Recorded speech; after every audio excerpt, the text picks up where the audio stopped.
What is the horse within us? Have you ever stopped to think why humanity has always seen the horse as something sacred, almost mythical? I am not talking about the animal itself, but about what it awakens within our own soul. Whenever I look at the image of a horse, I feel it is not just strength. It is an energy that touches something deep in us, as if it were the translation of an instinct asking for direction. The body and instinct. The horse is the body in motion. It is the pulse of legs that run, the breath of lungs that sustain the rhythm, the heart that races in the heat of life. It is also the mane in the wind, the freedom that refuses to be imprisoned. The horse within us is this physical power that asks for a guide, that needs consciousness so it does not lose itself in its own speed. Perhaps this is why in ancient battles, the warrior and the horse formed a single creature. The animal was not seen merely as a means of transport, but as an extension of the hero's body. The wild mind. But the horse is not only the body, it is also the mind. A mind that, when unleashed, runs out of control, like the mares of Diomedes in the first labor of Hercules. That image is powerful. Thoughts that devour everything, including themselves. The mind, when not guided, destroys us from within. Hercules had to tame them, and perhaps this is the greatest metaphor of human self-mastery. How many times does our mind become a battlefield? How many times do our thoughts resemble wild horses dragging us to places from which we do not know how to return? The inner rider. The horse without a rider is pure dispersion. But when consciousness mounts it, something different happens. Instinct becomes direction. The mind ceases to be predatory and becomes creative. It is in this encounter that the human being becomes whole, body, mind, and spirit in harmony. The horse is the power, but the rider is the presence that guides. Without one, the other is lost. This is the true art of living, finding the right rein that does not oppress, but leads. The path to Pegasus.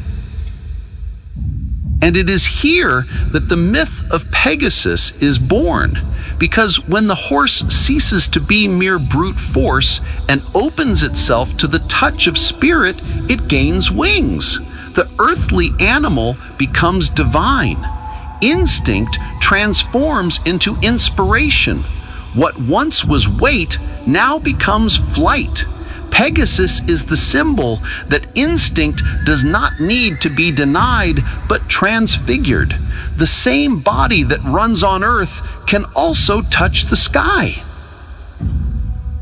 The horse as soul. The horse is also the image of the soul. The ancients believed that the human soul was like a steed that needed to learn to listen to the voice of its inner rider. Plato spoke of the soul divided between horses, one gentle and the other wild, both pulling the chariot of spirit.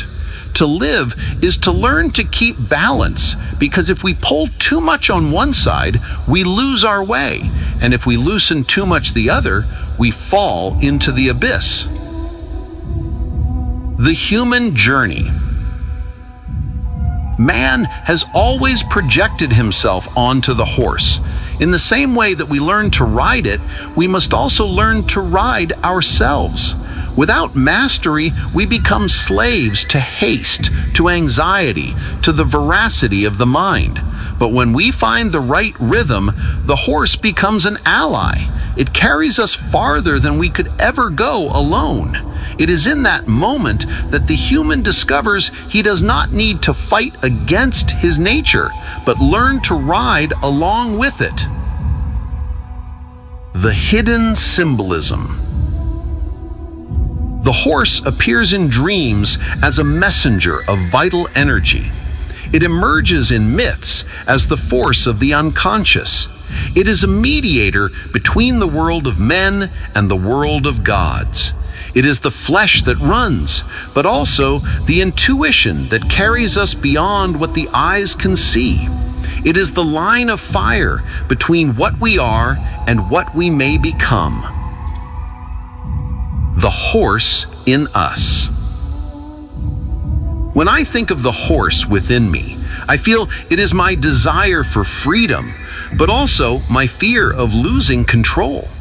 It is the passion that accelerates the heart, and at the same time, the force that can throw me down if I do not know how to guide it.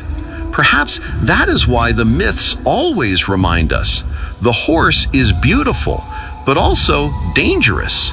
It does not accept being a prisoner. It asks for partnership, not submission. The promise of flight. And then I return to Pegasus. This winged horse, born from the blood of Medusa, is more than a fantastic creature. It is the promise that every human being can transform their own wild energy into wings of transcendence. Within us, there is this horse that runs, this steed that seeks, and the destiny that awaits us is not only to run faster, but to learn how to fly.